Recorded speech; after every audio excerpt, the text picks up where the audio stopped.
And hello again, people. Today we're on a 2013 Volkswagen Touareg. I've just done a battery change because the battery's knackered. I've been here before to try and diagnose multiple issues on the car, but the battery's knackered, so I've had to first replace the battery, which I've just done. I've done a separate video on that if you want to see the procedure of what's needed to do, but obviously it's a bit of a job to change the battery on a Touareg. Anyway, battery's changed. Some telltale signs of why there might be some issues, electrical issues on this vehicle. As you can see, it smells like rats or mice, and there's clearly been some rats or mice living in here. It actually stinks of mice, and if you have a little look, you've got some chewed wires. Well, one chewed wire at least, so there's going to be some more elsewhere. I can't really see any other damage in here currently, but God knows where else they've been. So anyway, I'm going to get all this back together, and then we'll get connected and we'll start diagnosing the faults. We'll try and clear as many as we can, because lots of them will be false due to the battery, and then we'll see what actual issues we have. We've got some issues with the rear tailgate not popping up, brake light not working, but that's because it's been rewired in the past, and obviously there's a fault with the live or the earth on that somewhere.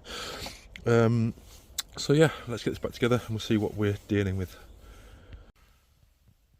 Alright, so we're in the car now. Loads of warning lights flashing on the dash, brake, ABS fault, brake pad fault, all sorts. Just done a scan and there's many faults coming up, but we knew that. Let's have a little look. Customer is here, so I'm having to talk slightly quietly. Active, ABS module, steering angle sensor, lost comms, brake system control unit. So I'm going to have to check the ABS module, see if that's got power and ground. Yeah, ABS control module active. Access start authorization antenna in luggage compartment, open circuit. Might be why the boot doesn't unlock off the key. Function restriction caused by missing message. No communication with the parking brake control module.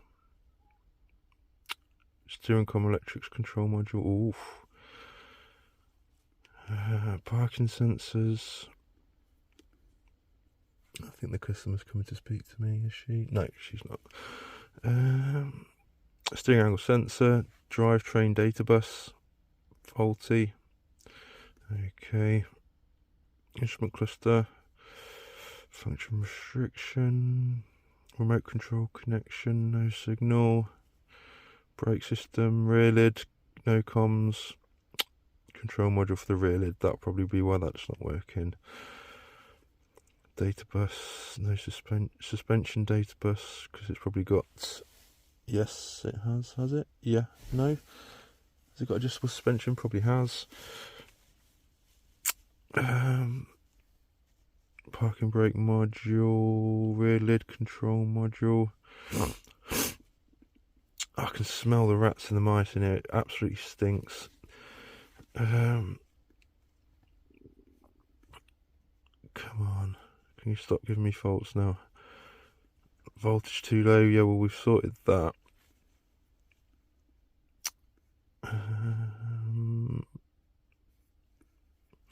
Right, so maybe some of these were caused due to the battery being flat. So let's just do a battery management system reset.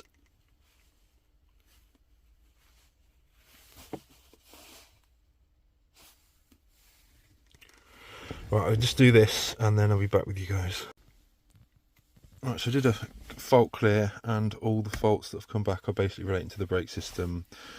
No comms and no comms with various of the modules. That's why the engine management light's on as well.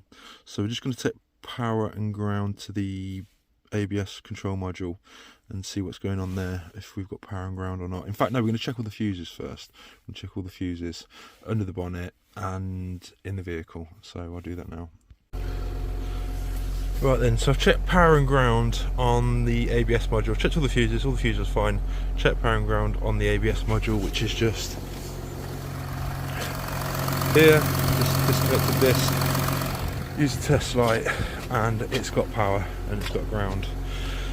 So we are now going to just check the CAN bus integrity. We're going to do a continuity test on the network, resistance test on the network, sorry, do a quick voltage test and see what we're looking at.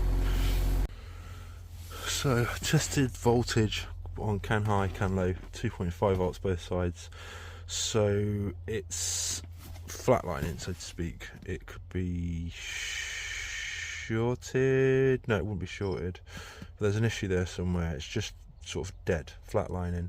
And then the CAN bus network has a resistance of 69 ohms, not 60. So there's an extra 9 ohms from somewhere. So some increased resistance, faulty module. Could it be the ABS module? Let me just disconnect the ABS module and see what we get. So with the ABS module disconnected, it's still 69 ohms. So the terminating resistors can't be in the ABS module. There must be in a different module. Normally it's the ECU and the ABS module, but we're still getting 69 ohms. That should have shot up to 120 at least. I don't understand what's going on here. I'll have to look at a CAN bus wiring diagram and see where the terminating resistors are, which modules, and then dig in further from there. But the problem is we're in the middle of nowhere. I have no internet, so I can't put up any wiring diagrams. And another issue I've just noticed is that that is unfortunately water everywhere, in the bottom of the fuse holders, in the fuse holder cover. The carpet is, I'm not sure if you can see, but it's soaking wet. It's soaking wet all the way through. So we've got water intrusion as well as rats, as well as CAN network issues. So my point being is, this is going to be a big job. There's going to be damaged wiring, potentially failed modules, water intrusion, rodent intrusion. I mean, it's just me, myself. If I started getting involved with this would eat up weeks of my time and I wouldn't be able to get any of the work done. So unfortunately, I'm going to have to tell the customer that I cannot do this. I can't get involved with it because it's too much work, too much damage. It's just going to take too much time, and I know this customer's already sort of got slightly annoyed because I couldn't get here quick enough. So I can just imagine what it'll be like if she gets any bad news from me with regards to fault, because we always use customers always want second-hand modules being used, and lots of the times they're faulty. So I'll order one, wait for it to come, program it, fit it to find out it's faulty, and then have to send it back. And to the customer, they just don't understand what's involved with that process. It just can add weeks and weeks onto a job. And I'm having more and more finding now that customers just do not understand the work that's involved with electrical faults. They'll say, "Oh, you've had the car for a week now," and I'm like, "Yeah. How long does it take to repair something like this? Do you know what I mean? What is the book time on this?" There is no book time. People are so used to having a clutch job, brake job, service that takes 2 hours, 3 hours, whatever it takes. There's book times. So the carriage can say, "Yeah, it'll be done tomorrow afternoon," and it's done tomorrow afternoon, providing everything goes smoothly. With me, it's a different story, and the customers just don't get that. They assume I'm just a mechanic like everyone else, and it's getting a bit frustrating. You know, I've had some really nasty situations. I've had to deal with customers stealing from me, etc., because they just don't understand what's involved. So anyway, I want to leave this video here. I want to politely pass on this one. Experience tells me this is a wise thing to do, and we're going to leave it here. Clearly there's a fault with the CAN network, faulty module. It's got power and ground, so it's either CAN bus fault or module fault, and it's just too much work. So we're going to leave it there, along because of the other issues with the vehicle as well. So thanks for watching. Please like and subscribe, and I will be back again soon with another video. Sorry for my snotty nose there.